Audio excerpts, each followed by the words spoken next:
咩事咁趕急？因為要趕 deadline 啊，詳情會喺呢條片後段解釋。Hello， 歡迎返嚟 MY 移居日誌。MMEH 自從由2024年10月份開始改制之後，至今已經收到超過3000份嘅申請，大部分申請人都係揀咗銀計劃。呢條片我會分享點解我哋一家唔揀最多人揀嘅銀計劃，而係選擇比較少人揀嘅新生計劃呢。另外，我都會講下中間申請嘅過程，同埋我哋遇到嘅一啲困難，希望俾到 inspiration 俾一啲仲考慮緊 MMEH 嘅朋友。首先，當我哋一開始去 study 唔同計劃嘅詳情嘅時候呢，我哋好快已經剔除咗黃金同埋白金嘅計劃嘅，因為申請呢兩個計劃所需要嘅資金呢，實在係太大啦，揸住咁大筆資金呢，就唔係好理想啦。咁所以呢，剩低嘅就得返銀計劃啦，同埋新生計劃。咁點解我哋會揀新生計劃呢？大家可以睇一睇呢畫面上邊呢一幅圖，係銀計劃同埋新生計劃呢喺定存同埋買樓方面呢支出嘅一個比較表。首先你會見到銀計劃呢，佢定存嘅要求係15萬美金，咁我用翻呢係7.8呢個匯率去計算啦，咁即係話你需要投入呢係港幣117萬嘅。另外，你亦都要 fulfill 佢買樓嘅要求，咁因為唔同州份咧，佢哋嘅買樓要求咧係都有唔同嘅。咁好似吉隆坡咁樣啦，佢最少咧係需要買100萬馬幣以上嘅樓盤，而喺檳城嚟講咧就相對簡單少少嘅，係60萬馬幣以上嘅樓盤就得啦。咁我當佢咧係買咗最低嘅要求啦，就係60萬馬幣。咁用翻呢個匯率1對1.9嘅港幣去計算啦，即係話咧我需要付出咧係最少114萬咧係去買樓嘅。咁當然啦，當你成功申請之後，你係有一啲特別嘅需求，例如係教育啦，或者買樓啦、旅遊或者醫療等等，咁你就可以申請攞翻嗰一半嘅定存，咁亦都即係話你係可以攞翻港幣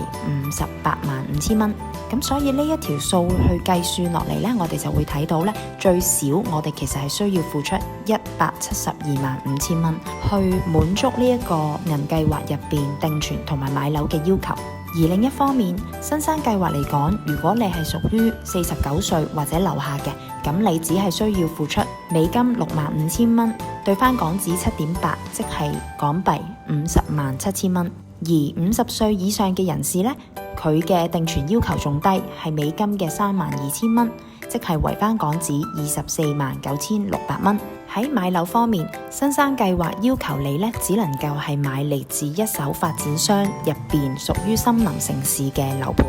但係佢嘅最低消費呢，只係50萬馬幣。咁我用匯率1對1.9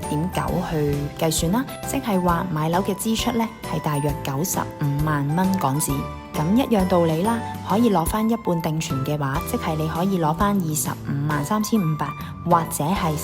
124,800蚊。亦都即係話新生計劃入邊呢，我哋只係需要付出1203500蚊，或者50歲以上人士呢，你只係需要付出107萬嘅支出。亦都即係話呢個入場門檻，新生係比起銀計劃呢係平咗大約50萬咁多啊。第二，可能有人會問，我唔想喺新生住喎。咁喺呢個新生計劃入邊呢，其實冇限定你一定要喺新生度住嘅，咁所以你買咗嘅嗰個屋呢，其實亦都唔一定要愛嚟自住啦。如果佢能夠租得出嘅話呢，其實某程度上可以 cover 你喺其他地方住嘅一個住屋嘅使費嘅。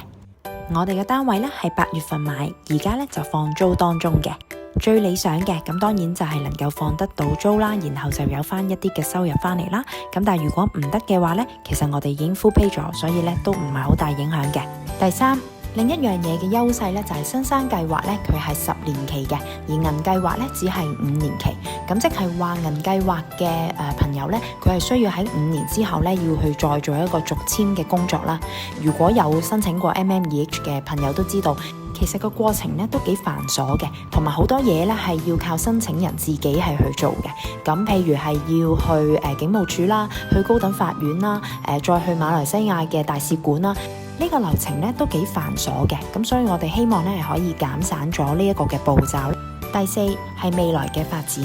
老實講，我哋幾睇好柔新經濟特區嘅，因為佢係馬來西亞同埋新加坡政府咧係一齊去推動啦。新山咧正就係同新加坡嘅邊境咧係直接接壤嘅，所以兩地嘅居民咧佢哋嗰個嘅通關咧好便利啦。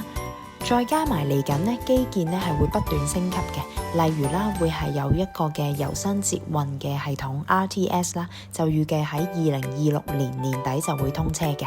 到時咧就會係縮短咗兩地啦係 transit 嘅一個時間啦。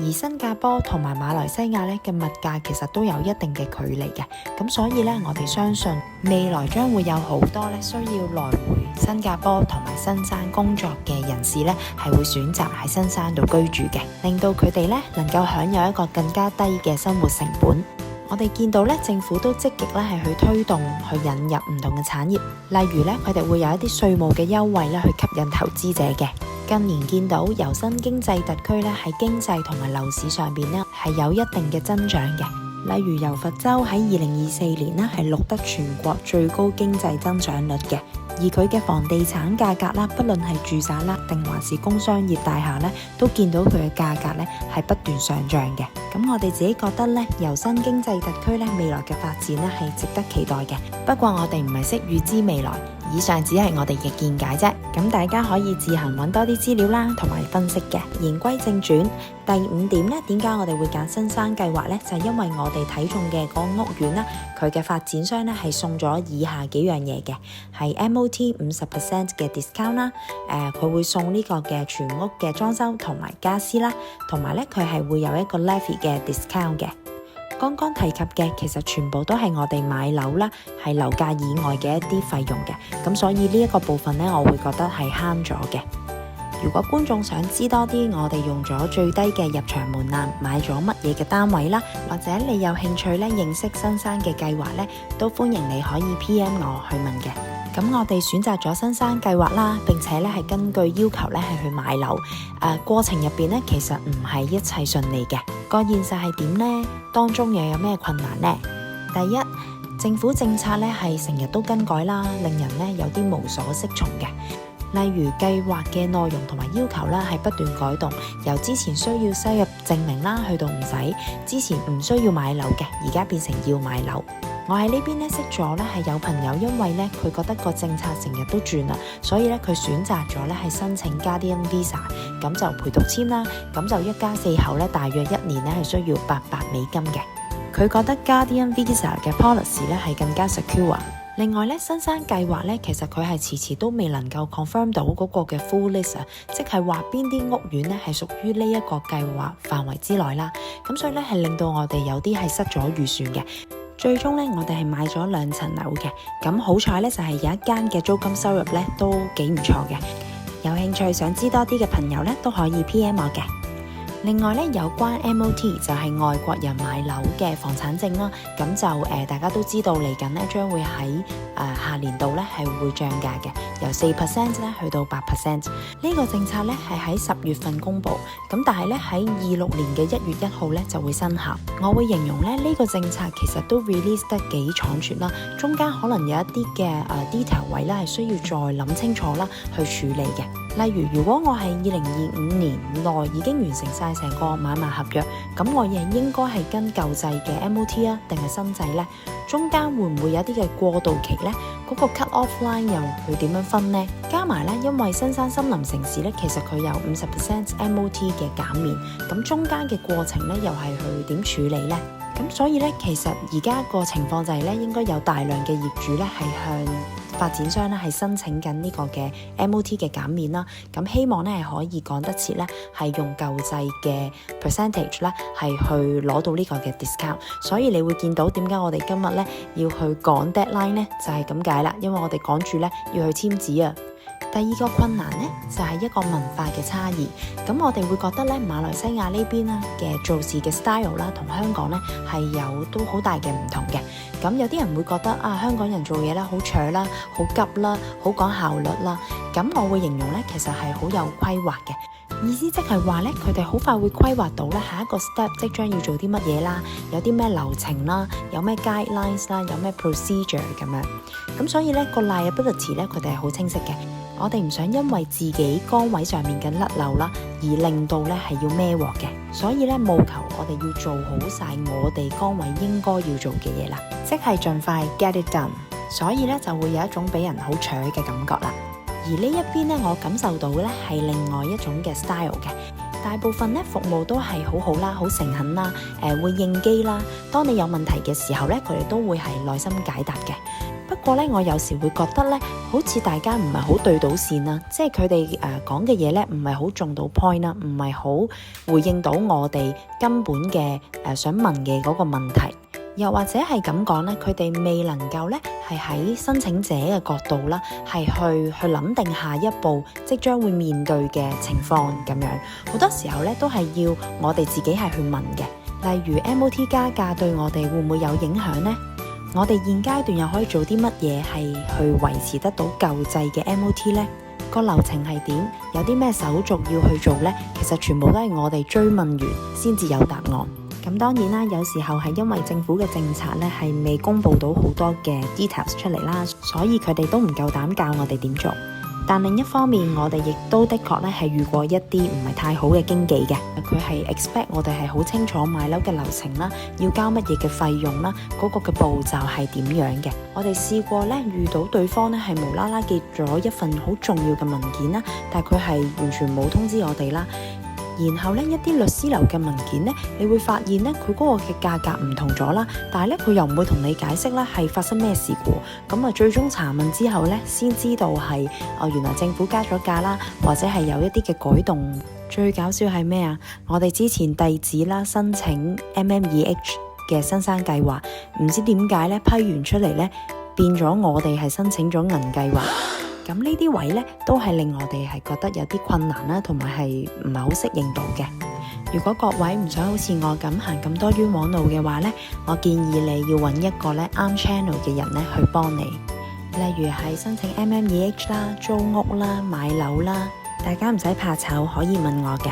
咁我會咧用我自己嘅經驗啦，去睇下點樣俾到一啲意見你啦，或者咧係介紹一啲我覺得係信得過同埋有擔帶嘅人咧，係去幫你嘅。OK， 咁嚟到 suggestion 嘅時間，我會建議大家盡量揾翻一啲大公司啦，係去幫手啦。但係咧過程入邊咧，自己都要跟得足啲喎。我哋之前咧就係因為好體諒啦，希望即係唔好扯親呢一邊嘅人啦，咁所以我哋有時候咧唔敢煩啦，或者唔敢提醒，諗住交低咗聲啦，佢哋會做咁樣。但係咧原來你唔去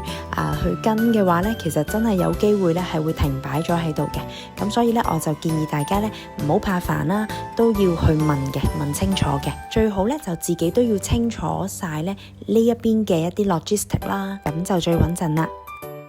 長知識系列，原來咧喺新山買樓，你想申請到呢個 MOT 咧，唔係咁簡單㗎喎。你要先繳付外國人購置稅 levy，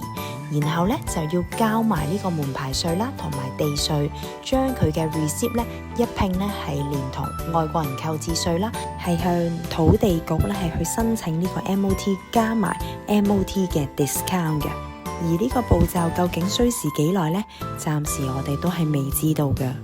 另外咧 MOT 嘅重要性咧就係佢要證明咧你係呢一個房產嘅擁有人啦，喺你賣樓嘅時候咧尤其重要嘅。不過我哋都建議咧係越早做越好嘅，因為未來嘅政策啦冇人知嘅，會唔會突然之間又加 MOT？ 另外係如果 Touchwood 發展商突然之間破產，但係嗰個嘅房產咧仍然都仲喺發展商嘅名下，咁之後後續嘅處理咧就會好麻煩啦。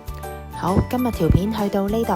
如果覺得呢啲資料幫到大家嘅，記住 like 完再 share 俾朋友啊，跟手再 subscribe 埋我，撳埋鐘仔，有新片就會通知大家啦。下條片再見，拜拜。